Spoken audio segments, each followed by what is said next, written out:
So, kaya sinabi, ito po yung pinaka ng seashore ng Haines. So medyo mabato po yung nila, itong pinaka yan po, medyo madudulas po yung mga bato, delikado po, marami kasi mga lumot. Medyo inabot kasi dito to yung niya, tubig. Ito yun po yan, may mga lumot po. Ang dudulas talaga mga bato.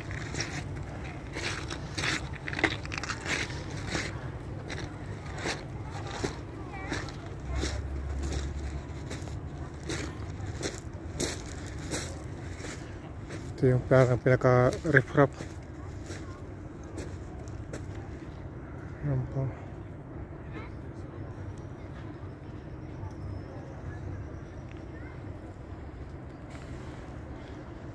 So, punta po tayo doon sa may ilalim ng tulay.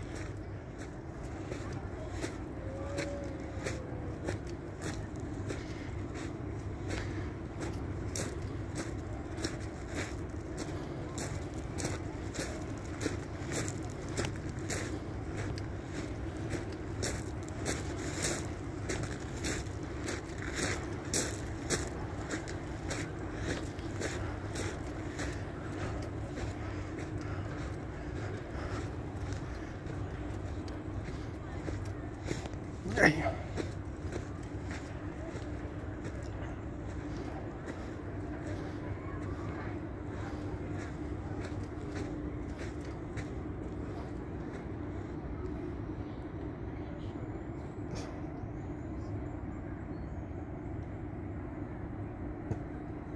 So, yan po. So, bali, dyan po tayo galing. Ang area po yan, pag labas po yan yung dyan, puta naman po na yan ang Juneau, Alaska.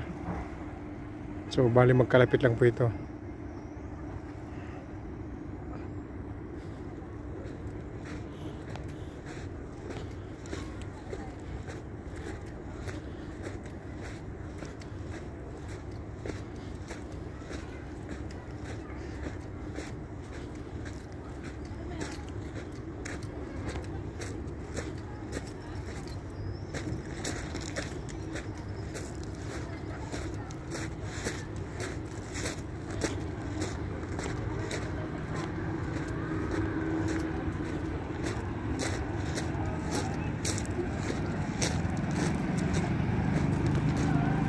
So, ito yung mga poste dati.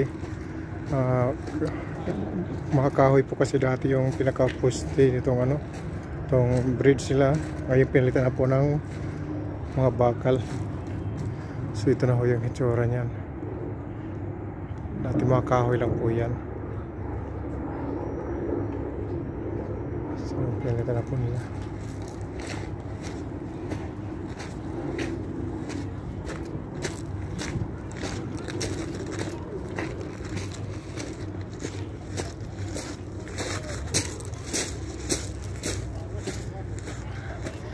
Mga buhangin ba ito? Pero ano po siya, pag inapakan nyo po, parang lumulubog yung paa mo.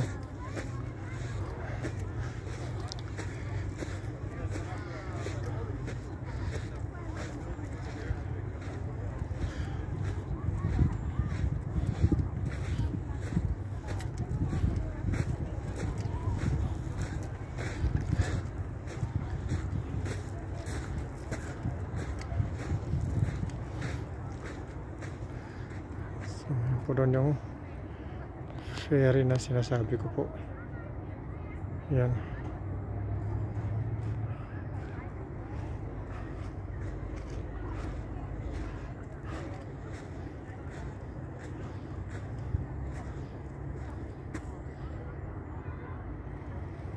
So yan na po dyan, ipapuntang downtown area. So mula po dito sa kinalagyan natin mga maybe 7 to 10 minutes walk, or it depends kung gaano po kayo kabilis maglakad.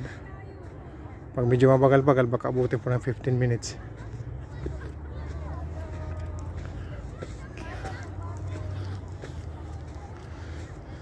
So dito po may ano po dito, pwede po kayong para magluto dito, mag-ihaw-ihaw. Nakita niyo po yan. Pwede po dito. Ito yung pinakaupuan. Ito yung mga kahoy. So gaya po niya, no? Baon lang kayo dito. Ayan. Mga kahoy. Ayos na po yan. Sarap na yan.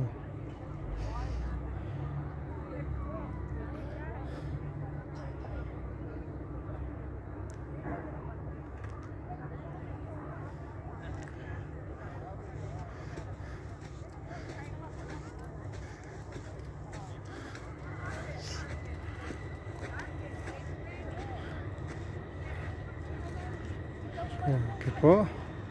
Ito po naman yung daanan. Palabas na po ito sa may pinaka-highway po nila.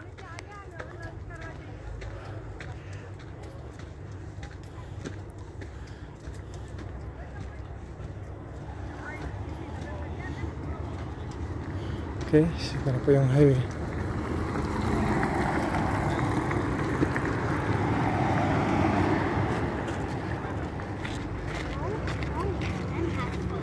Ito yung mga guest natin.